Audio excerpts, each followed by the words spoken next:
وہ آ جائیں میں کر. اچھا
جب ہم سائنٹیفکلی چیزوں کو پڑھنے اور سمجھنے کی کوشش کرتے ہیں یا سائنٹیفک میتھڈالوجی کو اپنے سامنے جو حقیقت ہے اس پہ اپلائی کرتے ہیں, اس کی اپلیکیشن کرتے ہیں, تو کیا نتائج پیدا ہوتے ہیں. اب اس کو سمجھنے کے لیے میں ایک تمثیل آپ کے سامنے پیش کرتا ہوں, ایک ایگزامپل.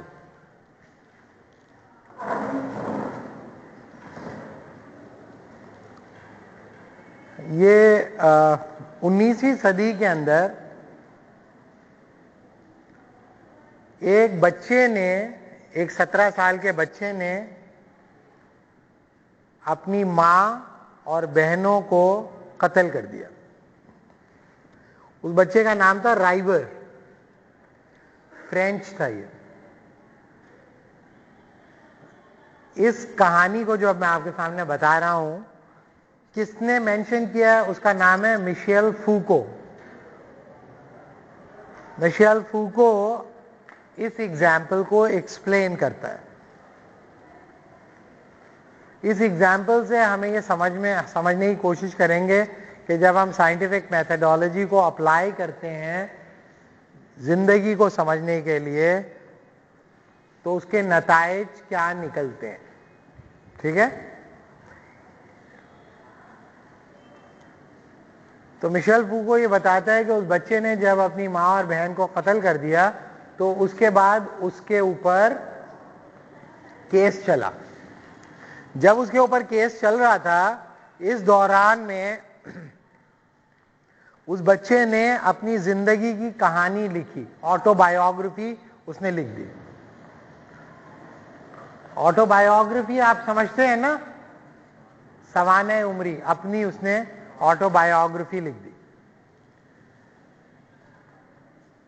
آٹو بایوگرافی جب اس نے اپنی لکھ دی تو اس کی آٹو بایوگرافی کو مختلف لوگوں نے پڑھا.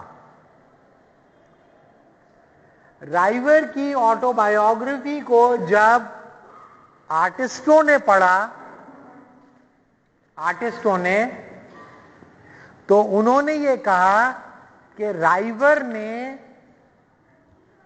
فرانسیسی ادب کا ماسٹر پیس پروڈیوس کیا ہے, کیونکہ اس نے ڈائیلاگ کی صورت میں اسے لکھا تھا, اپنی زندگی کی کہانی کو ڈائیلاگ کی صورت میں. تو انہوں نے کہا یہ ایک فرینچ لٹریچر کا ماسٹر پیس ہے. تو انہوں نے کہا کہ رائیور کون ہے؟ انہوں نے کہا رائیور ایک آرٹسٹ ہے. اسی کہانی کو ہسٹورینز نے بھی پڑھا, ہسٹری کے جو لوگ تھے. ہسٹورینز نے جب اس کہانی کو پڑھا تو انہوں نے کہا کہ رائیور نے اپنی اس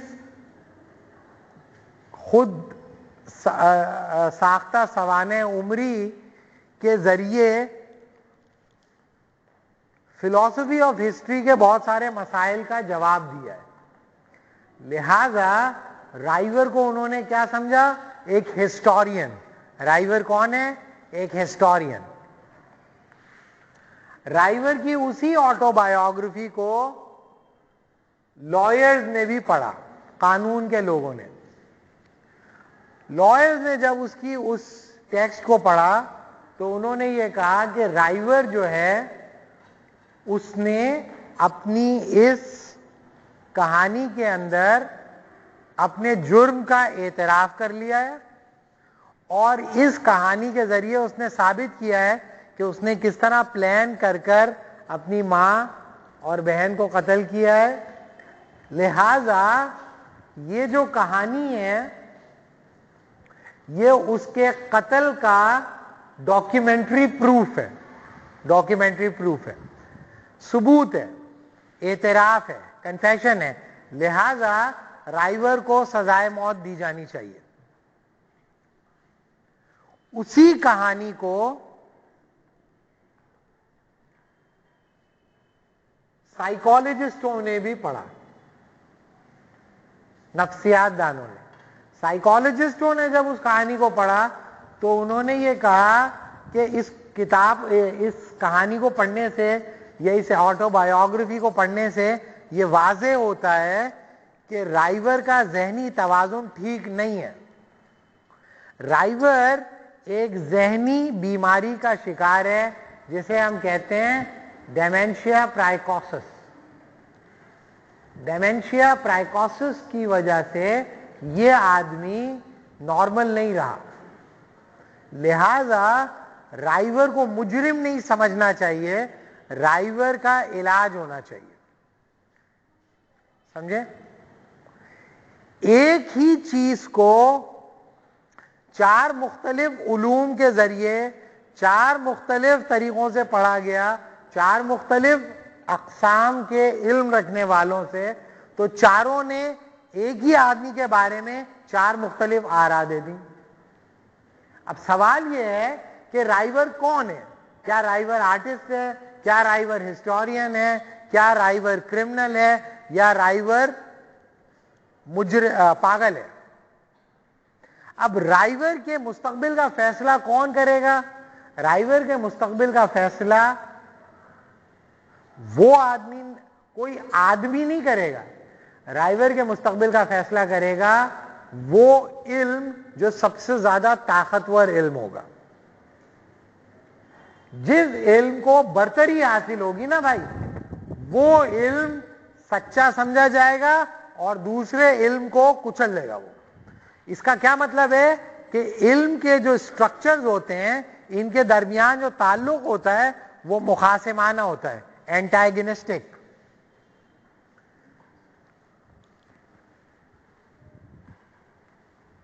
یہ ممکن ہے کہ ایک آدمی بیک وقت آرٹسٹ بھی ہو, ہسٹورین بھی ہو اور مجرم بھی ہو.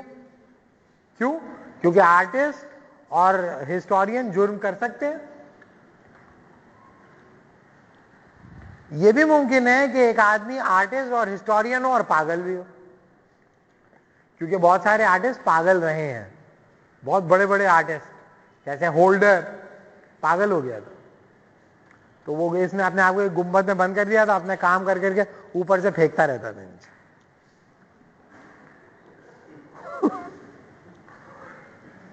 اور اندر کوئی گھستا تو کاٹتا تھا, چکیاں مارتا تھا. لیکن اپنا وان گوف جو تھا بہت بڑا آرٹسٹ ہے, پتہ ہے تم لوگ وان گوف؟ وان گوف جو تھا اس حد تک جذباتی تھا کہ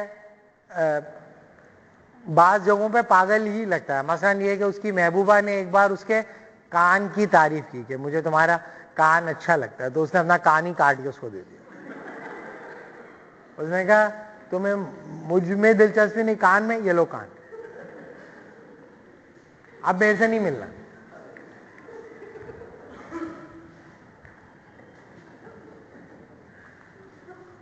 اسی طریقے سے طوفان کو پینٹ کرنا تھا تو اس نے کہا طوفان کو ایکسپیرینس کرتے ہوئے پینٹ کروں گا, تو اپنے آپ کو درخت سے باندھ کر طوفان کے اندر کھڑے ہو کے طوفان کو پینٹ کیا. ایسا پاگل تھا, سمجھے؟ تو لیکن اگر قانون کا اطلاق کسی چیز کے اوپر ہونا ہے تو وہ نارمل آدمی کے اوپر ہوگا, پاگل آدمی پہ نہیں ہوگا. تو اگر آپ نے رائیور کو پاگل سمجھا تو پھر اس کے اوپر قانون کا اطلاق نہیں ہوگا. اگر آپ نے اس کو قانون کا اطلاق کیا تو آپ کو اسے نارمل ماننا پڑے گا. اس کا کیا مطلب ہے؟ سائیکالوجی میں اور لا میں ٹکراؤ شروع ہو گیا. اب اصل میں کون سا علم صحیح ہے اور کون سا علم غلط ہے, اس کا فیصلہ اس بنیاد پہ ہوگا کہ انسان کیا ہے, اس کو بتانے کا حق کسے پہنچتا ہے. کیا قانون کو پہنچتا ہے یا نفسیات کو پہنچتا ہے؟ آپ کے خیال میں کسے پہنچتا ہے؟ انسان کیا ہے یہ کون بتائے گا؟ قانون بنائے گا یا نفسیات بتائے گی؟ اگر نفسیات بتائے گی تو قانون کو اب نفسیات کی روشنی میں چلنا پڑے گا. اس کا مطلب ہے قانون نفسیات سے اوپر نہیں اٹھتا. نفسیات یہ بتائے گی کہ انسان کیا ہے, اور نفسیات چونکہ ایک سائنٹیفک نالج ہے, اسی وجہ سے انسان کی وہ ڈیفینیشن جو نفسیات بتائے گی وہ قانون کے ذریعے انسانوں کے اوپر مسلط ہو جائے گی. اور ابھی پیچھے آپ کو کیا بتا چکا ہوں کہ سائنس کے اندر جو دعوے ہوتے ہیں وہ حتمی, قطعی اور فائنل نہیں ہوتے. لہذا آپ نے سائیکالوجی کی ڈیفینیشن کے مطابق نارمیلٹی کی ایک ڈیفینیشن بتا دی, ٹھیک ہے؟ اس ڈیفینیشن پر رائیور پورا نہیں اترا تو آپ نے رائیور کو ایب نارمل کہہ دیا, رائیور بچ گیا. لیکن تھوڑے عرصے بعد سائنس میں ترقی ہوئی اور انہوں نے کہا کہ بھائی وہ تو ڈیفینیشن نارمیلٹی کی ٹھیک ہی نہیں تھی, لیکن رائیور کو تو آپ نے چھوڑ دیا نا بھائی.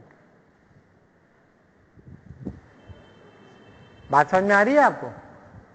اگر institute of clinical psychology California دنیا کا سب سے مضبوط ادارہ ہے سائیکالوجی میں, سائیکیاٹری میں, صحیح ہے؟ ہر سال انسٹیٹیوٹ جو ہے ڈیفینیشن آف نارمیلٹی کو ریوائز کرتا ہے, یعنی کہ نارمیلٹی کی ڈیفینیشن ہر سال ریوائز ہو جاتی ہے. اس کا مطلب ہے نارمیلٹی کے اسٹینڈرڈ ریویژنز ہوتی رہتی ہیں ان میں. اگر ان میں ریویژنز ہوتی رہتی ہیں تو پچھلے سال جو لوگ اس ڈیفینیشن پہ پورے اترتے تھے, ریویژن کے بعد وہ لوگ ڈیفینیشن پہ پورے نہیں اتر رہے, اور اس کی بنیاد پہ آپ قانون سازی پہ قانون سازی کیے جا رہے ہو. بہت سارے نارمل لوگوں کو پکڑ کے بند کیا ہوا ہے. یہ ممکن ہے نا بیچارے وہ پاگل نہ ہو, ڈیفینیشن کے بدلنے سے وہ ٹھیک ہو گئے, ڈیفینیشن کے بدلنے سے پھر اندر پھر باہر پھر اندر پھر باہر. ہاں, تو بتانے کا مطلب یہ کہ جب سائنٹیفک علوم کی فوقیت ہوتی ہے تو اس کی بنیاد پر وہ صرف نظریات اور تحریروں تک نہیں ہوتے, اس کو اپلائی جب انسانوں کے اوپر کیا جاتا ہے تو اس کے نتائج پیدا ہوتے ہیں. اس کے بہت سارے نتائج میں سے ایک نتیجہ کمپارٹمنٹلائزیشن آف نالج ہے, صحیح ہے؟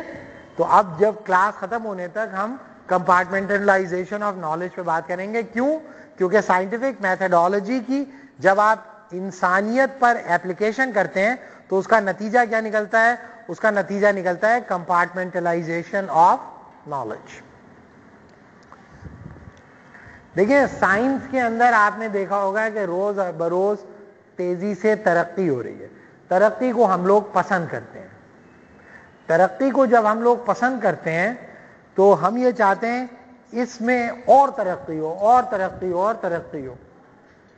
تو سائنٹیفک علوم کی میں ہونے والی تیزی سے ہونے والی ترقی نے انسانوں کے لیے ایک بہت بڑا مسئلہ پیدا کیا ہے کہ جز کی نالج بے انتہا بڑھنے کے نتیجے میں کل کی نالج ناممکن ہو کے رہ گئی ہے. جزوی علم کے بڑھنے سے کلی علم کے بڑھنے کے امکانات ہمیشہ کے لیے ختم ہوتے چلے جا رہے ہیں. یہ انسانیت کے لیے ایک ایسا مسئلہ ہے جو مسلمانوں کے لیے بھی مسئلہ ہو سکتا ہے, یورپین کے لیے بھی مسئلہ ہو سکتا ہے, سب کے لیے مسئلہ ہو سکتا ہے. یہ کیا مسئلہ کیا ہے, بات کیا ہے اس کا مطلب کیا ہے؟ آپ کو پتا ہے کہ 19ویں صدی تک, بلکہ 20ویں صدی کی شروع کی دہائی تک دنیا میں تمام انسانوں نے مل کر جو اوور آل نالج جمع کی ہوتی ہے اس کو ڈبل ہونے میں اندازاً کتنا وقت درکار ہوتا تھا؟ 19ویں صدی میں یہ سمجھا جاتا تھا کہ جتنا بھی علم تمام انسانوں نے مل کر جمع کیا ہے اس کو ڈبل ہونے میں 300 سال لگیں گے. ٹھیک ہے, یہ 19 سینچری میں سمجھا جاتا تھا. اب 21ویں صدی میں کیا سمجھا جاتا ہے؟ آپ کے خیال میں کتنا ٹائم لگتا ہے دنیا میں جو ٹوٹل نالج ہے اس کو ڈبل ہونے میں؟ ہاں بھائی,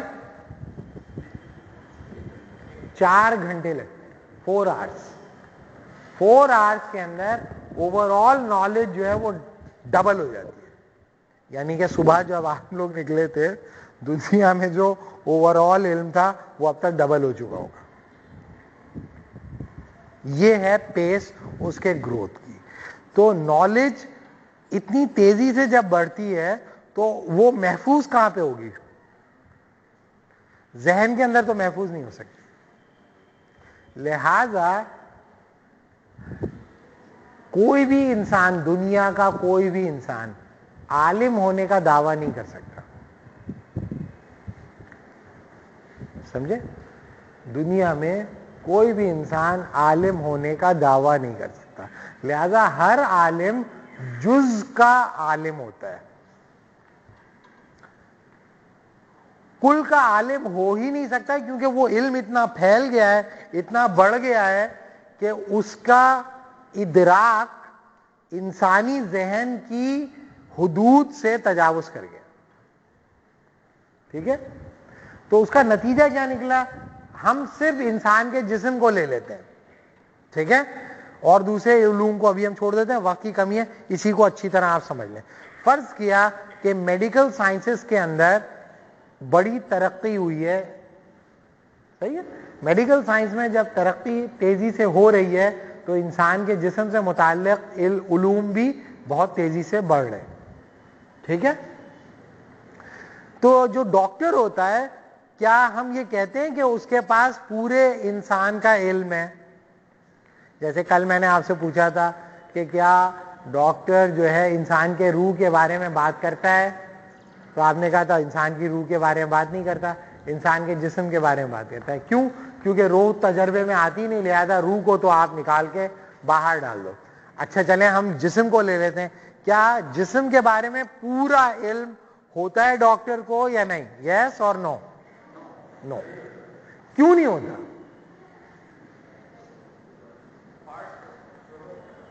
پارٹس میں ہوتا ہے. انسان کے جو جسم کے بارے میں زیادہ بہتر نالج جن کو رکھی جاتی ہے وہ جاتے ہیں اسپیشلائزیشن میں. تو وہ کیا کرتے ہیں, پہلے کہتے ہیں میں سائنٹیفک میتھڈالوجی استعمال کروں گا انسان کو سمجھنے کے لیے. تو پہلا کام وہ کیا کرتا ہے, انسان کو روح سے الگ کر دیتا ہے, 2 حقانوں میں بانٹ دیتا ہے. وہ کہتا ہے میں روح کے بارے میں بات نہیں کرتا کیونکہ میرا علم روح کے اوپر کام نہیں کر سکتا, میں جسم پہ بات کروں گا. ٹھیک ہے, تو کہتے ہیں اچھا ٹھیک ہے پھر جسم پہ بات کر لو. تو جسم کے اوپر جب وہ بات کرنا شروع کرتا ہے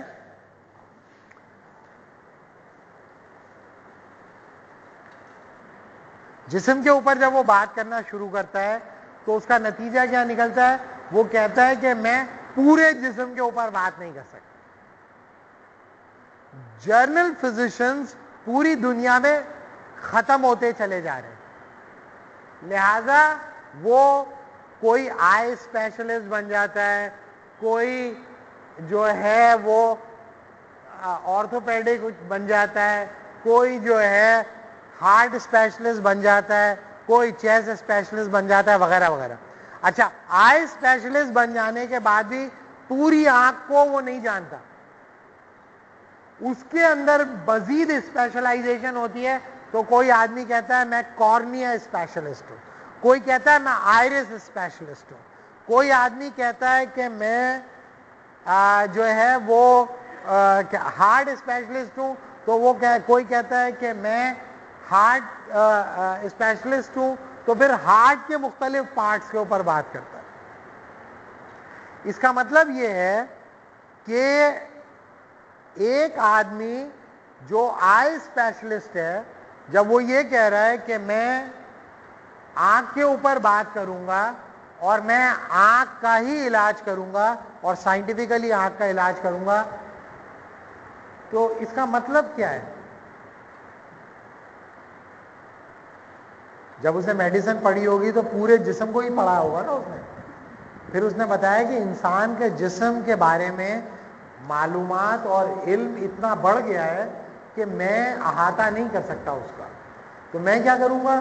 میں صرف انسان کی آنکھ پہ توجہ دوں گا. ٹھیک ہے، میں انسان کی آنکھ پہ توجہ دوں گا، میں انسان کی آنکھ کا علاج کروں گا. تو جب اس کے سامنے ایک انسان آتا ہے تو اس کے نزدیک انسان کیا ہوتا ہے؟ ایک آئی اسپیشلسٹ کے لیے انسان کیا ہے؟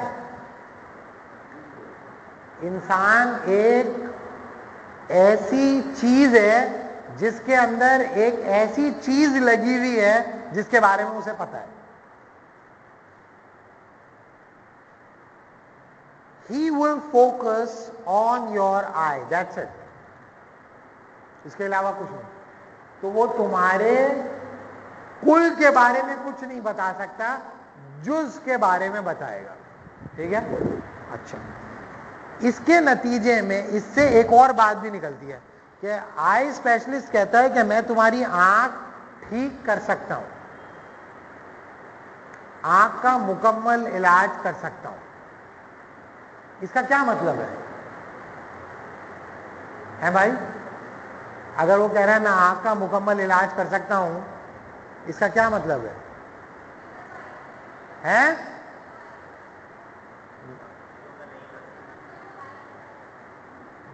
باقی چیزوں کا میں نہیں کر سکتا. یہ کون تھا؟ یہ کون کہہ رہا تھا؟ یہ وہ ہے کیا بھائی؟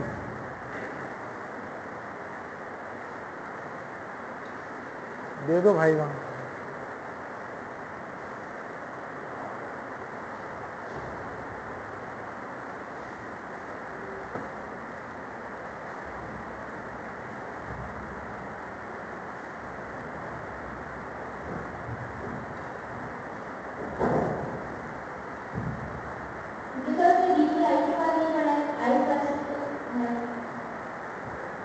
میں نے نہیں، یہ تو صحیح ہے، تو میں نے بتا دیا کہ وہ اس نے آنکھ کے بارے میں نہیں، وہ تو صحیح ہے، آنکھ کا علاج کرے گا. لیکن آنکھ کا علاج جب وہ کرے گا تو وہ آنکھ تو جسم کے اندر لگی ہوئی ہے نا بھائی آپ کے. تو اس سے کوئی مسئلہ پیدا ہو سکتا ہے یا نہیں؟ کیا مسئلہ پیدا ہو سکتا ہے؟ اچھا، میں تمہیں کوشچن چینج کرتا ہوں. فرض کیا آپ کسی ڈاکٹر کے پاس گئے، آئی اسپیشلسٹ کے پاس، اور ڈاکٹر کے پاس جا کے کہا کہ میرے پیٹ میں بہت درد ہو رہا ہے، تو وہ کیا کہے گا آپ سے؟ ہیں؟ وہ دے دو نا ان کو.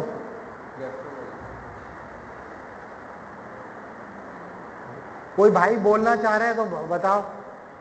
ہاں، ہاتھ اوپر اٹھاؤ، ہاتھ اوپر اٹھاؤ. ہاں، دے دو بھائی، ان کو دے دو. ہاں، لو لو. ہاں،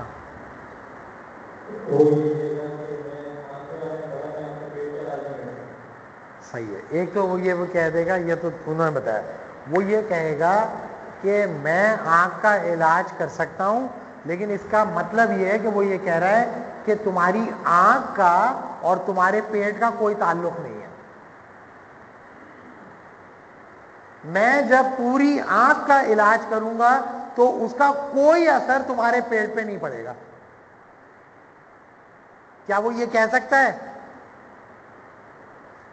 کیا اسے یہ کہنا چاہیے؟ ہو سکتا ہے آنکھ کا پیٹ کے ساتھ تعلق ہو لیکن اسے پتہ ہی نہ ہو، کیونکہ اس نے اسپیشلائزیشن آنکھ کے اوپر کی ہے لیکن پیٹ کے بارے میں اسے پتہ نہیں ہے۔ یہ ممکن ہے کہ آنکھ کا علاج اتنی اچھی طرح کرے کہ اس کے نتیجے میں پیٹ میں کوئی پرابلم ہو جائے، لیکن آپ کو مختلف خانوں کے اندر بانٹ دیا گیا ہے اور آپ کو یہ بھی بتاتا ہے سائنٹیفک میتھڈالوجی کہ آپ کے ایک حصے کا دوسرے حصے کے ساتھ کوئی تعلق نہیں ہے۔ میں اس حصے کا علاج کروں گا، یہ حصہ ٹھیک ہو جائے گا، لیکن اس پورے عمل کے نتیجے میں دوسرے حصے سے کوئی تعلق نہیں ہوگا۔ اسے ہم کہتے ہیں آرگنز وداؤٹ باڈی۔ ایک آدمی ہے، اس کا نام ہے ڈیلیوز، وہ کہتا ہے سائنٹیفک میتھڈالوجی تمہیں کیا احساس دلاتی ہے؟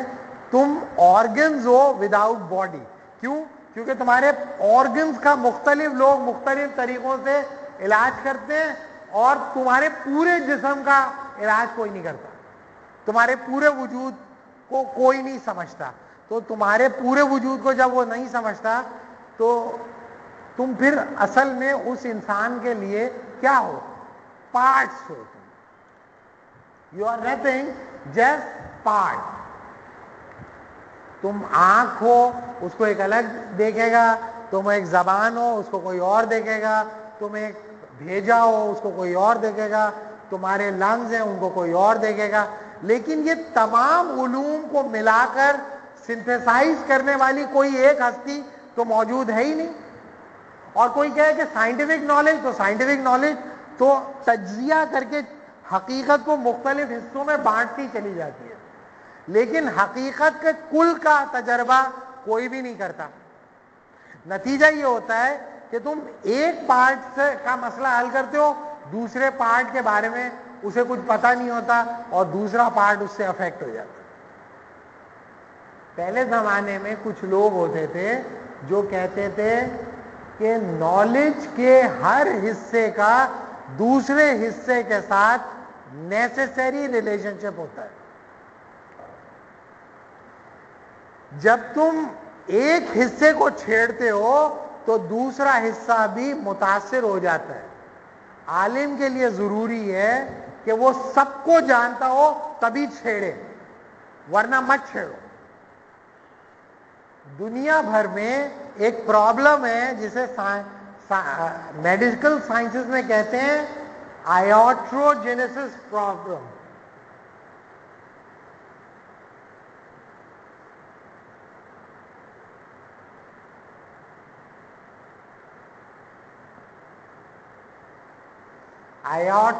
آئیوٹروجینیسس پرابلم۔ آئیوٹروجینیسس وہ پروسیس ہے جس کے نتیجے میں آپ بیماریوں کا شکار ہوتے ہیں علاج کی وجہ سے۔ یہ اس لیے ہوتا ہے کہ ہم جس پرابلم کو ایڈریس کر رہے ہوتے ہیں وہ پرابلم ہم حل کرتے ہیں، لیکن اس پرابلم کے کانسیکوینسز کہاں پر ہوئے ہیں، اس کے نتیجے مستقبل میں جو پرابلم ہوگا اس کو پھر بعد میں دیکھیں گے۔ تو ایک طریقہ علاج سے دوسرا پرابلم، دوسرے طریقہ علاج سے تیسرا پرابلم، ایک چین ری ایکشن شروع ہو جاتا ہے۔ تو میڈیکل سائنسز کا یہ بہت بڑا چیلنج ہے جسے میڈیکل سائنسز دیکھ رہی ہے۔ ہم یہ نہیں کہہ رہے کہ آپ علاج وغیرہ نہ کرواؤ، ہم میتھڈالوجی کی بات کر رہے ہیں۔ میتھڈالوجی کا مسئلہ یہ ہے کہ حقیقت کو جب آپ مختلف خانوں میں بانٹ دیتے ہیں تو کل کے بارے میں کوئی رائے دینے کے قابل آپ نہیں رہتے۔ تو جب آپ کل کے بارے میں رائے قائم نہیں کرتے تو زندگی جو آپ گزار رہے ہوتے ہیں وہ پارٹس میں تو نہیں گزار رہے ہوتے ہیں نا، کل کے ساتھ گزار رہے ہوتے ہیں نا، یا آنکھوں کو رکھ کے چلے جاتے ہیں کہ بھئی ایسا ہے نا، آنکھ جو ہے نا خراب ہو جاتی ہے زیادہ، تو ایسا کرتا ہوں ایک آنکھ نکلوا کے رکھ دیتا ہوں، ایک آنکھ سے گزارا کرتے ہیں تھوڑے دن، اس کے بعد پھر دوسری آنکھ لگوا لیں جب پہلی آنکھ خراب ہو جائے، یا بینک میں جمع کرا دیں، بینک میں رکھوا دیں۔ سب لوگ اپنی ایک ایک آنکھ ایک ایک گردہ بینک میں رکھوا کے آ گئے، ایک پھیپڑا، پھر جب بوڑھے ہونے لگے پھر دوسرا لگوا لیا۔ ہاں تو آپ ایسا تو نہیں کرتے نا بھائی, آپ پارٹس میں تو زندہ نہیں ہو, آپ تو کل میں زندہ ہو, لیکن جو علم آپ کو بتا رہا ہے وہ آپ کو پارٹس میں انڈرسٹینڈ کر رہا ہے. یہ مسئلہ کیا ہمارے پڑھے لکھے لوگوں کو سمجھ میں نہیں آتا؟ تو سائنٹیفک میتھڈالوجی یقیناً آپ کے مسئلوں کو حل کرتی ہے, لیکن وہ آپ کو کمپارٹمنٹلائز کر دیتی ہے, پارٹس میں بریک کر دیتی ہے. جب آپ پارٹس میں بریک ہو کر اپنے مسائل کو حل کرتے ہیں تو آپ کے جو کل کے مسائل ہوتے ہیں وہ حل نہیں ہوتے. کل کے مسائل کو حل کرنے کا جواب کون دیتا ہے؟ مذہب دیتا ہے, کیونکہ مذہب آپ کو پارٹس میں بریک نہیں کرتا, مذہب آپ کو پورا کا پورا لیتا ہے, پورا کا پورا. اس لیے اللہ تعالیٰ آپ سے کہتا ہے ادخلوا فی السلم کافہ, پورے کے پورے داخل ہو, جز کو نہیں پکڑو. جز کو پکڑو گے اور کل کو چھوڑو گے, نہیں چھوڑوں گا پھر میں تمہیں. تو آپ آنکھوں کے اوپر اگر اتھارٹی ہو اور آپ کہتے ہو میں آنکھوں کا مسئلہ حل کر سکتا ہوں, لیکن مجھے یہ نہیں پتا کہ تمہارا گلا کس طرح کام کرتا ہے, تو اس کا مطلب یہ ہے کہ آپ یہ کہہ رہے ہیں آنکھیں ایک الگ چیز میں لگی ہوئی ہیں اور گلا ایک اور چیز میں لگا ہوا ہے, اور ان دونوں کا آپس میں کوئی تعلق نہیں ہے. اتنی واضح کمپارٹمنٹلائزیشن بھی آپ کو دکھائی نہیں اگر دے رہی, جو روزانہ آپ کے ساتھ ہو رہا ہے. آپ کو پتہ ہے کہ جب آپ جرنل فزیشنز کے پاس جاتے ہیں تو وہ آپ کو زیادہ ایفیکٹولی آپ کا مسئلہ حل کرتا ہے. کیوں؟ کیونکہ اسے سب کچھ پتا ہوتا ہے, آنکھ کا بھی پتا ہوتا ہے, ناک کا بھی پتا ہوتا ہے, گلے کا بھی پتا ہوتا ہے, ہڈی کا بھی پتا ہوتا ہے. جرنل فزیشنز دنیا میں کم ہوتے چلے جا رہے ہیں. کیوں؟ کیونکہ اس کے بارے میں کہتے ہیں اسپیشلائز نہیں ہے, یہ اسپیشلائز نہیں ہے, تو ہم ایک جرنل فزیشین کو چھوڑ کے اسپیشلسٹ کے پاس چلے جاتے ہیں. اسپیشلسٹ کے پاس جب جاتے ہیں تو وہ اسپیشلسٹ اس اسپیسیفک ایریا کوئی ٹریس کرتا رہتا ہے, بعد میں پتا چلتا ہے کہ اس آدمی کو یہ پرابلم تھا ہی نہیں, کوئی اور پرابلم تھا. لیکن جرنل فزیشین جو ہوتا ہے وہ فوراً ڈیٹیکٹ کر لیتا ہے. آپ نے دیکھا ہوگا کہ وہ ڈاکٹر جو کہ سینئر ڈاکٹر ہیں, جو بڑے ڈاکٹر تھے, اب تو یہ بوڑھے ہو رہے ہیں, یہ جرنل فزیشنز جو ہوتے تھے یہ آپ کو زیادہ دوڑے نہیں لگواتے تھے, زیادہ بھاگتے نہیں تھے, زیادہ مشینوں پہ ڈیپینڈ نہیں کرتے تھے. صحیح ہے؟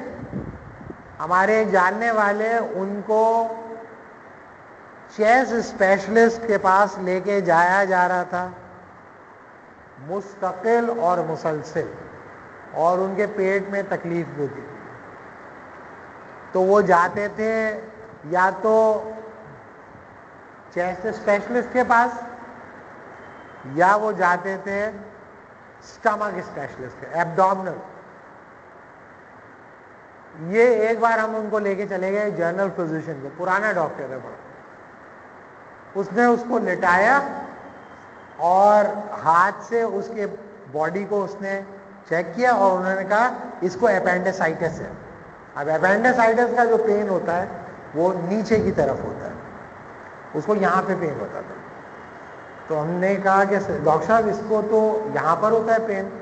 بولے اس کو یہاں پہ پین اس لیے ہوتا ہے کہ اس کی جو باڈی ہے, باڈی کا جو اسٹرکچر ہے, ایکسیڈنٹ کے بعد ڈی شیپ ہو گئی تھی, تو یہ اس پیر پہ زیادہ زور دے کے چلتا ہے, جس کی وجہ سے اس کی آنتیں اندر کو مڑی ہوئی ہیں, تو اس کو پین محسوس ہوتا ہے ادھر, لیکن ہو ادھر ہی رہا ہے, تو اس کی باڈی کی وجہ سے ہے. 6 مہینے سے ڈاکٹر اس کو چکر لگوا رہے تھے, اس نے 10 منٹ کے اندر ڈیٹیکٹ کر لیا. 10 منٹ میں جا کے ڈیٹیکٹ کیا, جا کے ٹیسٹ ویسٹ کرایا, الٹرا ساؤنڈ کروایا, پتا چلا کہ بھائی اس کو تو اپینڈیسائٹس ہے. آپریشن ہوا, ٹھیک ہو گیا. وہ جرنل فزیشین جو تھا اس نے کوئی ٹیسٹ نہیں کروایا. کیوں نہیں کروایا؟ پوری باڈی کو اس نے دیکھا, اس نے یہ دیکھا کہ باڈی ڈی شیپ ہے اس کی, تو جہاں پر اگر تمہاری باڈی نارمل باڈی نہیں ہے تو ضروری نہیں کہ جہاں پہ پین ہونا چاہیے وہیں پہ ہی ہو, جیسے ہمارے یہاں فلموں میں دکھاتے ہیں کہ باپ کو اپنی نکمی اور نالائق اولاد کا رزلٹ دیکھنے کے بعد دل کا دورہ پڑتا ہے.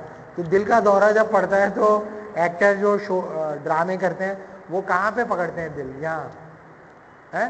دل کا دورہ جب پڑتا ہے یہاں پہ درد ہوتا ہے بھائی, بیچ میں ہوتا ہے درد. لیکن فلم میں کبھی یوں نہیں, یہاں پہ پکڑتے ہیں کیونکہ ان کو کبھی ہوا نہیں ہے نا درد. سب ایکٹنگ کرتے ہوئے یہاں پہ پکڑتے ہیں, یہاں پر ہوتا ہے دل کا درد. اچھا چلو آپ نے کہا بھائی اب میں ڈرامے جب میں ایکٹنگ کروں گا تو میں یہاں پکڑوں گا. تو بہت سارے لوگوں کو یہاں پہ نہیں ہوتا پین, پیٹ میں ہوتا ہے. تو آپ کہتے ہیں چورن کھا لو اماں, چورن کھا لو, یہ کھا لو وہ کھا. اماں کو ہارٹ اٹیک ہو رہا ہے, اولاد کو پتہ نہیں, کیونکہ انہوں نے فلم میں یہی دیکھا ہے نا. سب لوگ یوں ہی پکڑتے ہیں, سب لوگ یوں ہی پکڑتے ہیں. اماں کو چورن کھلا کے لے گئے تو گیسز ہو گئے تھے, اماں کو گیسز ہو رہے تھے, یہ ہم چورن کھلاتے رہے, کرفسین پلاتے رہے, یہ کھلاتے رہے, اور اماں کا دل بند ہو گیا. انہوں نے کہا بھائی ہارٹ اٹیک جو ہوتا ہے پیٹھ میں بھی ہوتا ہے درد, پیٹ میں بھی ہوتا ہے درد. تو جنرل فزیشنز جو ہوتے ہیں وہ بتاتے ہیں کہ بھائی پین جو ہے وہ کسی ایک مخصوص جگہ پہ نہیں ہوتا. ابھی بہت سارے لوگ ہوتے ہیں جو اسپیشلسٹ, ان کو پتہ ہی نہیں چلتا کہ کیا ہو رہا ہے.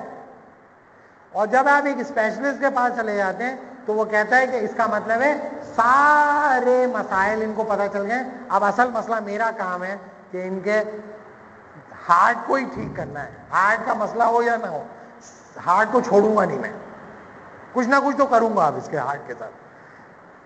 تو آئیڈیل یہ ہے کہ آپ نے اس کو پارٹس کے اندر بریک کر دیا ہے. اب آپ انسان کے جسم کو لے کے پوری ریالٹی کو لے لیں. ایک سوسیولوجسٹ کیا کر رہا ہے, معاشرے کو انڈرسٹینڈ کرتا ہے. وہ ایک اکانومسٹ کیا کرتا ہے, اکنامکس کو انڈرسٹینڈ کرتا ہے. ایک اینتھروپولوجسٹ کیا کرتا ہے, انسان کو لے لیتا ہے. ایک کیا کہتے ہیں سائیکالوجسٹ کون ہوتا ہے, سائیکی کو لے لیتا ہے. اب سوال یہ ہے کہ ایک مسئلہ انسان کے ساتھ ہوا ہے, اس کو سوسیولوجسٹ جب دیکھے گا تو معاشرے کے پرسپیکٹو میں دیکھے گا, اسی مسئلے کو اکانومسٹ دیکھے گا تو اکانومی کی بنیاد پہ دیکھے گا, اسی مسئلے کو ایک سائیکالوجسٹ دیکھے گا تو مائنڈ کی بنیاد پہ دیکھے گا. سوال یہ ہے کہ اس کی وجہ کیا ہے. تو کمپارٹمنٹ میں بریک کر دیا آپ نے. سب صحیح کہہ رہے ہیں لیکن آدھا سچ کہہ رہے ہیں. کل کے بارے میں کوئی کچھ نہیں بتاتا. کل کے بارے میں کوئی بھی جب کچھ نہیں بتاتا تو کلیتاً تمہارا مسئلہ حل کون کرے گا؟ کل کا مسئلہ تو وہی حل کرے گا جو تمہیں کل کے بارے میں کلی طور پہ جانتا ہو. لیکن جو تمہیں کلی طور پہ جانتا تھا اللہ تعالیٰ, اس کی تو تم سنتے ہی نہیں, اس کا مذاق اڑاتے ہو, پیغمبروں کا مذاق اڑاتے ہو, قرآن کا مذاق اڑاتے ہو, تفسیر کا مذاق اڑاتے ہو, ائمہ کا مذاق اڑاتے ہو, ائمہ اطہار کا مذاق اڑاتے ہو. اڑاتے ہیں کہ نہیں اڑاتے؟ صوفیہ کا مذاق اڑا, کس کا مذاق نہیں اڑایا؟ اس کا مطلب یہ ہے کہ اگر ایک آدمی سائنس کو اچھی طرح جانتا ہے تو وہ یہ نہیں کہے گا کہ سائنس کا علم نہیں حاصل کرو, لیکن اس کی نظر میں وہ کمزوریاں بھی آئیں گی اور ان علوم کو بھی وہ جاننے کی کوشش کرے گا جن علوم کے بارے میں اس کا خالق کہتا ہے کہ یہ میں ہوں, میں تمہیں بھیج رہا ہوں, میں تمہیں یہ بتا رہا ہوں. اور حضور صلی اللہ علیہ وسلم جو ہے جس طرح اس کو ایکسپلین کر رہے ہیں وہ پورے کل کی ایکسپلینیشن دے رہے ہیں, پورے کے پورے انسان کے بارے میں بتا رہے ہیں, بحیثیت جسم, بحیثیت روح, بحیثیت نفس, بحیثیت امتی, بحیثیت فرد, بحیثیت سولجر, پورا انسان. آپ کو نہیں یہ تو سائنٹیفک نہیں ہے, میں ایسا کرتا ہوں سائنٹیفک, تو میں یہ نہیں کہہ رہا کہ آپ سائنٹیفک نالج حاصل نہ کریں, ڈاکٹروں کا احترام نہ کریں, وکیلوں کا احترام نہ کریں, یا سوسیولوجسٹوں کو جوتے مارے, میں یہ نہیں کہہ رہا. میں آپ سے یہ بتا رہا ہوں یہ بھی علوم ہے, اسلام بھی ایک علم ہے. اگر آپ اس علم کو رسپیکٹ کرتے ہیں اس علم کو بھی رسپیکٹ کریں بھائی. اگر آپ اسلام کے بارے میں تنقیدی نظر رکھتے ہیں تو سائنس کے بارے میں بھی تو تنقیدی نظر ہونی چاہیے نا. یہ کس قسم کی تنقید ہے جو اسلام اور صحابہ اور تابعین اور علماء کے اوپر تو ہم اٹھاتے ہیں اور ان کی داڑھیاں ہم کھینچتے ہیں, لیکن سائنٹسٹوں کے علم کے اوپر بات کرتے ہوئے روح فنا ہو جاتی ہے. کیوں بھائی؟ اس علم کے بارے میں بھی تو کریٹیکل ہونا چاہیے. ایک علم, اگر آپ ایک عالم ہیں اور آپ کا رویہ عالمانہ ہے تو آپ اگر نقاد ہیں, نقد کرتے ہیں, اسلام پہ نقد کرتے ہیں, علماء پہ نقد کرتے ہیں کہ ان کو کچھ نہیں پتا, ان کو تو یہ پتا ہی نہیں ہے ہارٹ اٹیک کیسے ہوتا ہے. بتائیں مولانا صاحب ہارٹ اٹیک کیسے ہوتا ہے؟ وہ کہیں گے بھائی ہارٹ اٹیک تو مجھے نہیں پتا, لیکن ہارٹ اٹیک کے بعد کیا ہوتا ہے یہ میں بتا سکتا ہوں.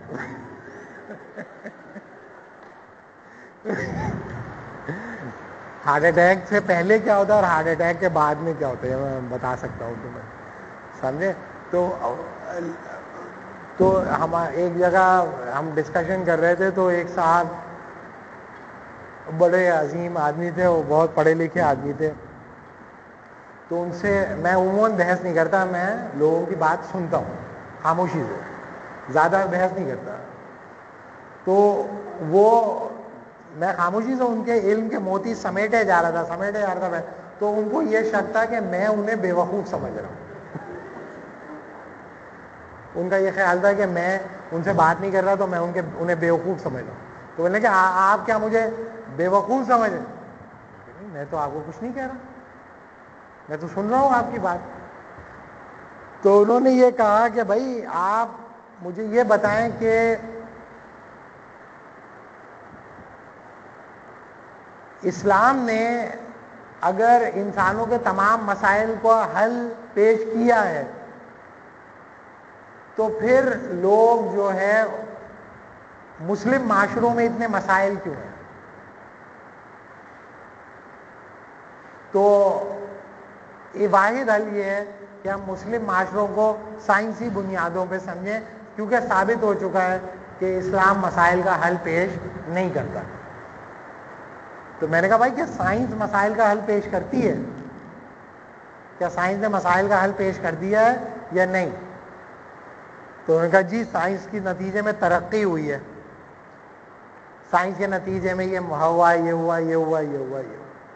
تو میں نے ان سے کہا کہ آپ کو پتہ ہے 2009 میں ایک کانفرنس ہوئی تھی, کوپن ہیگن کانفرنس, آپ لوگ چاہیں تو دیکھ سکتے ہیں.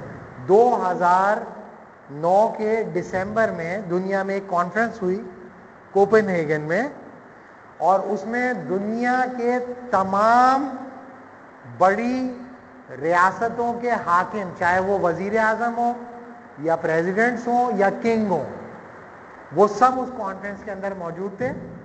اس کانفرنس کے اندر میتھمیٹیشنز تھے, فزسٹ تھے, سائنٹسٹ تھے, فلسفی تھے, اور اس کو ہیڈ کر رہا تھا جو ہے ایک ملک کا وزیر اعظم. تو اس کانفرنس کے اندر انہوں نے یہ بتایا کہ دنیا کے اندر سائنٹیفک ڈیولپمنٹ کے نتیجے میں جو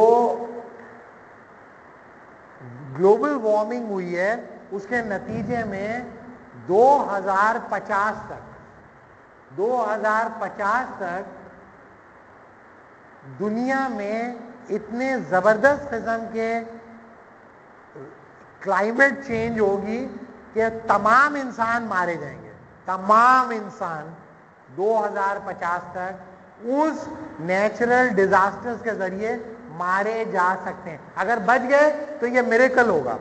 اور سائنٹیفکلی تمام پروجیکشنز کے ذریعے اس نے بتایا, اور اس نے کہا mister president, these are not the predictions, these are the projections.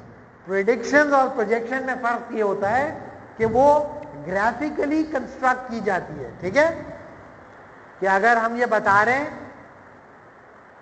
کہ آپ اس مقام سے اس مقام پہ پہنچے تو کتنا وقت لگے گا, یہ پریڈکشن نہیں ہے, پروجیکشن ہے. گرافیکل ریپرزنٹیشن کے تھرو انہوں نے ایکسپلین کیا تھا. تو انہوں نے کہا کہ بھائی اس کا پھر سائنس کیا حل پیش کرتی ہے؟ انہوں نے کہا بھائی سائنس اس کا یہ حل پیش کرتی ہے کہ کم از کم آپ کو 4 degree centi grade global temperature کم کرنا پڑے گا. 4 degree centi grade over all global temperature کو کم کرنا پڑے گا. اگر آپ نے یہ کم کر لیا تو اس کے نتیجے میں انسانوں کو 50 سال اور مل جائیں گے, تو ہم انسانوں کی فلاح اور بہبود کے لیے کچھ کرنے کا وقت ہمارے پاس بڑھ جائے گا. تو سائنس نے بتا دیا نا بھائی آپ کو یہ, تو کیا آپ نے مان لی یہ بات؟ جیسے ہمارے یہاں لوگ کہتے ہیں کہ بھائی ہم سائنس کی بات مانتے ہیں, تو سائنس نے بتا دیا نا بھائی آپ کو, اب مان لو. اس ٹریٹی کے اوپر کسی ملک نے سگنیچر نہیں کیے, کسی ملک نے سگنیچر نہیں کیے. کیوں؟ انہوں نے کہا کہ اگر ہم نے اس پہ سائن کیا تو ہمیں اپنی اکنامک پروڈکشن کو سلو کرنا پڑے گا. اگر ہم نے اپنی اکنامک پروڈکشن کو سلو کیا تو اس کے نتیجے میں ہمیں پر ایئر $30 بلین کا نقصان ہوگا. 30 ارب ڈالر کا نقصان ہوگا سالانہ. تو ہمیں سالانہ $30 بلین دے دیں تو ہم بند کر دیتے ہیں. تو انہوں نے کہا بھائی یہ تو گلوب کا مسئلہ ہے. تو میں نے گلوب کا سب کا مسئلہ ہے, کل کا مسئلہ ہے. تو انہوں نے کہا کل کے مسئلے کے لیے ہم اپنا جز کا مسئلہ تھوڑی پیدا کریں گے, بھاڑ میں جاؤ, ہم تو نہیں کر رہے. سب مریں گے تو ٹھیک ہے, ہم بھی مر جائیں گے, ہم تو یہ بند نہیں کر رہے. چائنا اور انڈیا دونوں نے یہ پوزیشن لی کہ ٹھیک ہے ہمیں $30 بلین ایچ دے دیں آپ, یعنی کہ $60 بلین دے دیں تو ہم یہ بند کر دیتے ہیں, ورنہ ہم یہ بند نہیں کریں گے. دنیا تباہ ہوتی ہے تو ہو جائے. دنیا میں پولوشن کریٹ کرنا, گندگی پیدا کرنے والے ممالک میں پاکستان کا نمبر ہے 165. پاکستان زیادہ پولوشن پروڈیوس نہیں کرتا, ٹھیک ہے, لیکن دنیا میں جو پولوشن پیدا ہو رہا ہے اس کے ذریعے جو متاثر ہونے والے جو ممالک ہیں ان میں پاکستان کا نمبر 6 ہے. ہم پیدا نہیں کر رہے, ہم گندگی نہیں پیدا کر رہے, ہمارے پاس اتنا انڈسٹریل ویسٹ نہیں ہے. پاکستانی اکانومی ایگرو بیسڈ ہے یا سروس اکانومی ہے, انڈسٹریل بیسڈ اکانومی نہیں ہے پاکستان کی. پاکستانی انوائرمنٹ کے اندر پولوشن نہیں. ہم لوگ صرف وہ پلاسٹک کی تھیلیاں وہ گھما گھما کے اپنے ہی گھر کے آگے پھینکتے رہتے ہیں, زیادہ کوئی کرنا کا. ہم ہمارا وہ کہتے ہیں اپنا مولانا روم, قہر درویش بر جان درویش. جو درویش کا جو قہر ہوتا ہے نا وہ اپنے ہی اوپر گرتا ہے. آپ نے دیکھا ہے کہ کوئی آدمی اپنی بیوی سے زیادہ جھک کرے, بیوی اپنے آپ کو پیٹنا شروع کر دیتی, اپنے آپ کو ہی مارنا شروع کر دیتی, اور بیوی کو اپنے آپ کو مار رہی ہے تو انہوں نے کہا میری بیوی انہوں نے بھی اپنے آپ کو مارنا ہے. دونوں اپنے آپ کو خوب مار مار کے سو جاتے. یہ صوفیہ کی خصوصیت. ہاں اسی طرح ہم لوگ کیا کرتے ہیں, اپنے گھر میں صفائی کر کے ساری گندگی لا کے اپنے ہی گھر کے آگے رکھ دیتے ہیں. قہر درویش بر جان درویش. ہم کوئی اس طرح انڈسٹریل ویسٹ نہیں پھینکتے ہوا کے اندر جیسے امریکہ پھینکتا ہے. امریکہ کے اندر جو ٹوسٹر ہوتا ہے نا, ٹوسٹر آپ کو پتا ہے کیا, ٹوسٹر کیسی مشین ہے؟ ٹوسٹر کا کیا کام ہوتا ہے؟ زور سے بولو بھائی. نہیں, وہ کرتا کیا ہے؟ بریڈ سیکتا ہے. ہم جو 2 بھائی تھے, ہم 4 بھائی بہن ہیں, لیکن ہم جو 2 تھے ہمارے میں 1 سال کا فرق تھا. تو ہم دونوں فرینڈ بھی بہت زیادہ تھے, ساتھ مل کے جو بھی بدماشی کی ہے مل کے ہی کی ہے. تو وہ جو ہمارا بھائی تھا کھانے پینے کا بہت شوقین تھا, 1 سال میرے سے بڑا تھا. تو ہمارے گھر میں ٹوسٹر آیا گیا, لیکن وہ ٹوسٹر گھر کے استعمال کے لیے نہیں تھا, بہن کے جہیز کے لیے تھا. بہن جو بھی آتا تھا وہ بہن کے جہیز کے لیے رکھ دیا جاتا تھا, اور ہم سب دیکھتے تھے. اور ایک دن اس کو بڑا غصہ, اس نے کہا یہ کیا بات, جو بھی چیز آتی ہے اس میں رکھ دیتے ہو, ہم ہمارے ساتھ استحصال ہو رہا ہے اور ہم لوگ اس سائنٹیفک ڈیولپمنٹ سے فائدہ کیوں نہیں اٹھا سکتے؟ وہ خوب احتجاج کیا، انہوں نے کہا یہ کھولیں، یہ استعمال ہوگا، یہ ہوگا، وہ ہوگا. تو اماں نے وہ کھول دیا، ٹوسٹر کھول دیا انہوں نے. تو وہ بڑے خوش ہوئے کہ آپ کو یہ بڑی زبردست چیز ہم لوگوں کو کھانے کو ملے گی، بہت کوئی عظیم چیز ہوگی، مشین کے اندر ڈالیں کیا پتہ نہیں کیا نکلے گا. تو انہوں نے، ہمارے یہاں تو پراٹھے اور روٹی بنتی تھی اور رات کا سالن، ہم تو اس طرح کھاتے تھے کھانا. تو ڈبل روٹی ہمارے یہاں ایک وہ تھا، کوئی انسینٹیو وغیرہ آ رہا ہے، کوئی نئی چیز ہو رہی ہے. تو ڈبل روٹی منگوائی گئی اور ڈبل روٹی کو اس کے اندر ڈالا گیا اور ڈبل روٹی اس میں ٹھک کر کے باہر نکلی اور وہ اماں نے رکھ دی سامنے. تو اس نے کہا یہ کیا ہے؟ میں بھائی یہ یہی کام کرتی ہے، بلا وجہ تم نے ڈبہ بھی کھلوا دیا اور جو ہے اب کھاؤ، میں دیکھ رہی ہوں کھاؤ. تو اس نے کہا بھائی اس میں کیا کیا ہے آپ نے؟ تو یہی کرتی ہے مشین. تو انہوں نے ٹوسٹر کا ایک نام رکھا، چھوٹے تھے وہ، انہوں نے ٹوسٹر کا نام رکھا ڈبل روٹی کو پاپا بنانے والی مشین. تو بالکل تھرڈ کلاس مشین ہے، ڈبل روٹی کو پاپا بنا دیا، ہم ڈائریکٹ پاپا لے لیں. اور انہوں نے بہت کنڈیم کیا، انہوں نے کہا اس کو ڈبے کو بند کر کے رکھ دیں، یہ بہن کو ہی دے دیں، ہمیں نہیں چاہیے یہ. اور انہوں نے پھر اس کو ڈبے میں رکھ کے اس کو ٹیپ ویپ لا کے پیک کر کے دے دیا، جو میری بہن نے کبھی استعمال نہیں کیا، ابھی تک اس کے وہاں ویسے ہی رکھا ہوا. شادی ہو گیا، زمانہ ہو گیا، اب میرے خیال میں اگر اس کو چلائیں گے بھی تو وہ نہیں چلے گا. اس طرح ہوتا ہے، جہیز کا سامان اس لیے دیا جاتا ہے کبھی استعمال نہ کرو. جیسا جہیز کے برتن ہوتے ہیں وہ لا کے رکھ دیے جاتے ہیں کہ وہ ٹوٹ نہ جائے، ٹوٹ نہ جائے، ٹوٹ نہ جائے، ٹوٹ نہ جائے. سب ٹوٹتے جاتے ہیں، برتن سلامت ہے. کیونکہ اگر برتن ٹوٹ گیا تو دل میں خلش آ جاتی ہے کہ میری ماں کے دیے ہوئے برتن توڑ دیے، اس گھر میں میری یہ اوقات ہے، اس برتن سے پہلے میں مر کیوں نہیں گئی، سمجھے؟ تو ڈبل روٹی کو جو پاپا بنانے والی مشین ہے، میں بتاؤں وہ کیا کر رہی ہے دنیا میں. امریکہ میں ٹوسٹر جو ہوتا ہے، اس کو چلانے کے لیے، صرف ٹوسٹر کو استعمال کرنے کے لیے جو بجلی کنزیوم ہوتی ہے، تو آپ لوگوں کو یہ پتا ہوگا کہ امریکہ کے اندر جو بجلی بنتی ہے کوئلے کے ذریعے بنتی ہے، کوئلے کو جلا کے.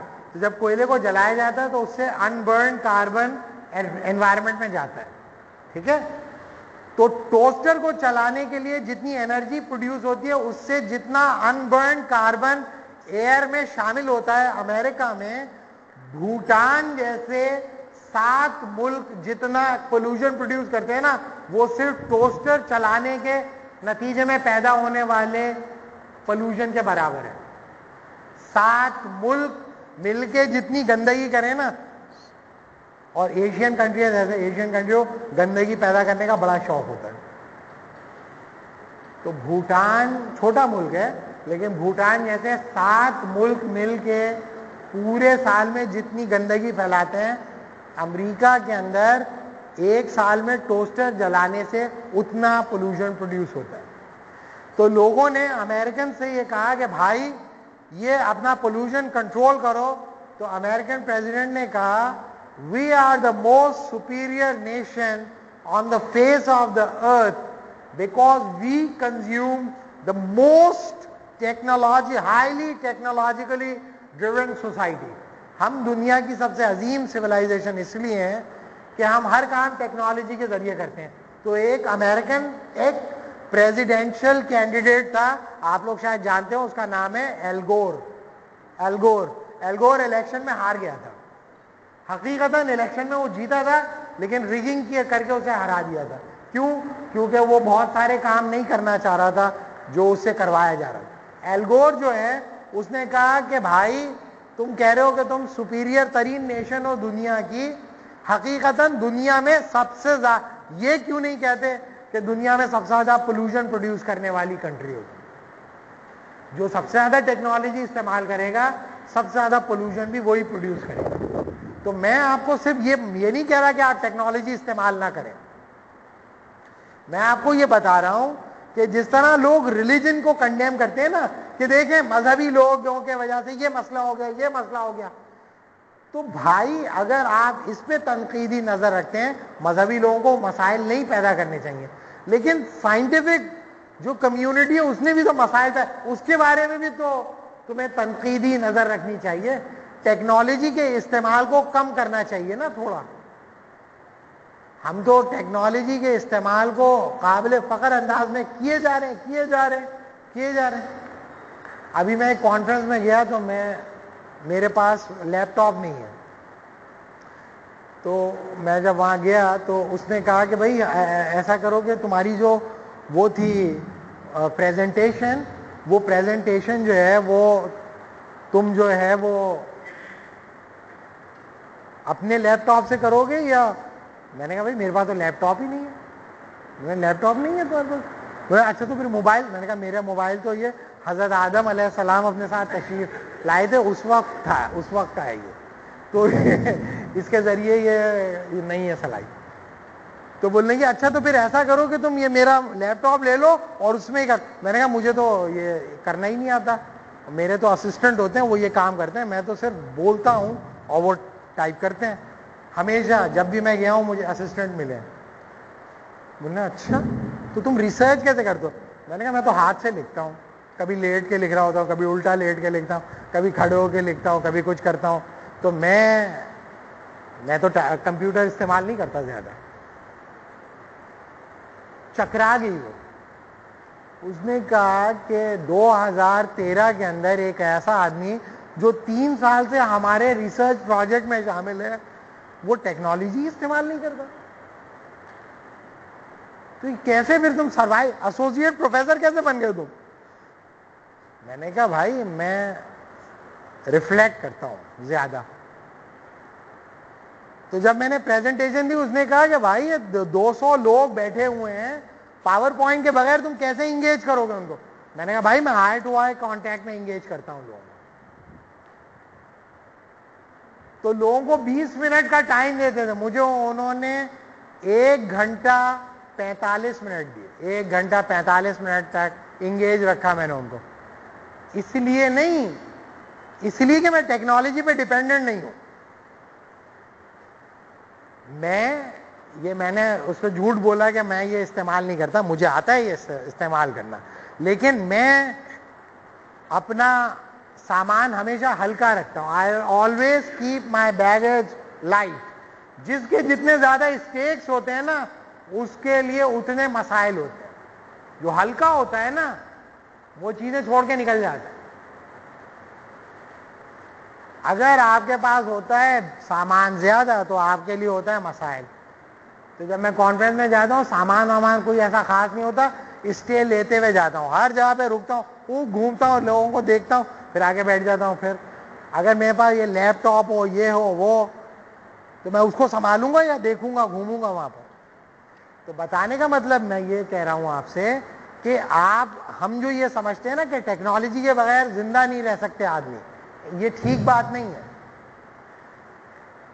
دنیا میں جو لوگ شکست کھاتے ہیں نا یورپ سے جنگوں کے اندر، وہ ٹیکنالوجی کی وجہ سے کھاتے ہیں. ان کی ٹیکنالوجی سپیریئر ہوتی ہے، آپ کی ٹیکنالوجی انفیریئر ہوتی ہے، آپ مار کھا جاتے ہو. ہمارے ایک دوست بتا رہے تھے کہ ان کا ریڈار کے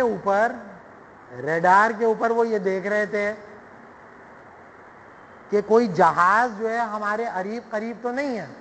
تو ریڈار میں آ رہا ہے کوئی جہاز نہیں ہے، اور سامنے امریکن ایئر کرافٹ کیریئر کھڑا ہوا ہے. آنکھوں سے نظر آ رہا ہے، ریڈار میں نظر نہیں آ رہا. جیمرز لگے ہوتے ہیں، جیم کر دیتا ہے وہ. تو وہ ایرانی تھا، وہ ایرانی کہنے لگا یار میں جو ہے مرچنٹ نیوی کے ساتھ میں نے کام کیا ہے، ریسرچ کی ہے، میرین بایولوجسٹ ہے. تو کہہ رہا ہے کہ ہم کھڑے ہوئے دیکھ رہے ہیں، ایرانی جہاز کے اوپر کھڑے ہوئے ہم دیکھ رہے ہیں، ریڈار میں آ رہا ہے کہ کوئی جہاز نہیں ہے، سامنے امریکن ایئر کرافٹ کیریئر کھڑا ہوا ہے، اس کے اوپر جہاز بھی کھڑے ہوئے ہیں، کچھ نہیں آ رہا سامنے. تو جب آپ انہی کی ٹیکنالوجی لے کے آپ جاؤ گے تو آپ کی روح فنا ہو جائے گی. تو بتانے کا مطلب یہ کہ میں یہ نہیں کہہ رہا کہ ٹیکنالوجی استعمال نہیں کرو، میں آپ کو بار بار یہ بتا رہا ہوں کہ آپ کسی ایک چیز کے اوپر جب آپ ایمان لے آتے ہیں نا، جو تیسری دنیا کے جو مذہبی ممالک ہیں، ہم لوگ چونکہ ایمان پہ چلتے ہیں نا، تو ایک ایمان پہ چیز پہ ایمان اٹھتا ہے تو دوسری چیز پہ ایمان لے آتے ہیں. سائنس پہ ایمان لے آئے آپ کہ وہ ہر مسئلہ حل کرے گی، وہ ڈیفینیٹلی مسئلہ حل کرے گی، لیکن اس کے ساتھ جو آپ کے پاس دوسرے ذرائع ان کو تباہ کرنا ضروری نہیں ہے. ان کو بھی رحم کھاؤ، ان پہ بھی، ان کو بھی چلنے دو، ان کی توہین نہ کرو، شاید بعد میں وہی تمہارا مسئلہ حل کر دیں. دنیا میں بہت سارے دفعہ ایک علم جب فیل ہوتا ہے تو دوسرا علم اس کا مسئلہ حل کرتا ہے، لیکن ضروری یہ ہے کہ اس علم کو ہم چھوڑ تو دیں، ہم چھوڑ ہی نہیں رہے اس کو. ذہین ترین لوگ جس علم کی طرف رجوع کر لیں گے اس میں ترقی ہونے لگتی ہے، اور جس کی طرف سے لوگ نکل جاتے ہیں اس میں زوال آ جاتا ہے. مسلمانوں کے اندر ایسے لوگ بھی پیدا ہوئے جن کی ذہنی سطح یہ تھی کہ ابن سینا جو تھا وہ ایک لائبریری اس کے زیر اثر تھی، لائبریری میں آگ لگ گئی اور کتابیں جل گئیں. خلیفہ جو تھا روز آتا تھا ریڈنگ کرنے کے لیے، خلیفہ کو بہت سا غصہ ہے کہ کتابیں جل گئیں. اس نے کہا کتابیں جل گئی، کون جواب دے اس کا؟ تو ابن سینا نے یہ کہا کہ آپ کاغذ کا اور قلم کا انتظام کریں، میں ری رائٹ کر دوں گا. 117 کتابیں اس نے ری رائٹ کی، دوبارہ لکھ دی. 117 کتابیں حفظ تھی اس کو. کیسا دماغ ہوگا اس کو؟ امام تیمیہ نے عقل اور ایمان کے تعلق پہ، عقل میں اور ایمان میں کیا تعلق ہے، 17 والیوم لکھے ہیں، 17 والیوم. Can you imagine? آپ سمجھتے ہیں دو چیزوں پہ یہ عقل ہوتی ہے. ارے بھائی جا کے دیکھو نا آپ کے لوگوں نے کیا لکھا ہے. امام تیمیہ نے، کچھ لوگ کہتے ہیں 48 سال کی عمر میں امام کا انتقال ہوا ہے، کچھ لوگ کہتے ہیں 54 ایئرس کی. 55 سے زیادہ عمر نہیں تھی امام تیمیہ کی. امام تیمیہ نے جتنا لکھا ہے نا وہ آپ 60 سال تک پڑھ نہیں سکتے. جو انہوں نے لکھ دیا ہے نا اس کو پڑھنا مشکل ہے. اب آپ کہتے ہیں میں نے اسلام پہ پڑھ لیا ہے. ارے اسلام پہ پڑھ لیا تم نے؟ ایک کتاب نہ پڑھی نہیں، اسلام میں نے اسلام پہ پڑھ لیا. اچھا بھائی اسلام پہ پڑھ لیا، اور اسلام میں ہمارے مسائل کا حل بھی نہیں ہے. یہ نہ صرف یہ کہ پڑھ لیا ہے، اس کے نتیجے میں یہ بھی پتہ چل گیا حل نہیں ہے، اب میں آگے ہوں کچھ اور کرنے. تو مسئلہ یہ ہے کہ بھائی جس چیز کو آپ نے نہیں پڑھا، میں یہ نہیں کہہ رہا کہ آپ جا کے پڑھو، لیکن اس پہ رحم کھاؤ. ٹھیک ہے بھائی؟ تو ابھی اس کو یہیں پہ روک لیتے ہیں. ہاں تھینک یو. آپ ہے نا اس کو سمرائز کریں، صحیح جیسا مناسب ہے.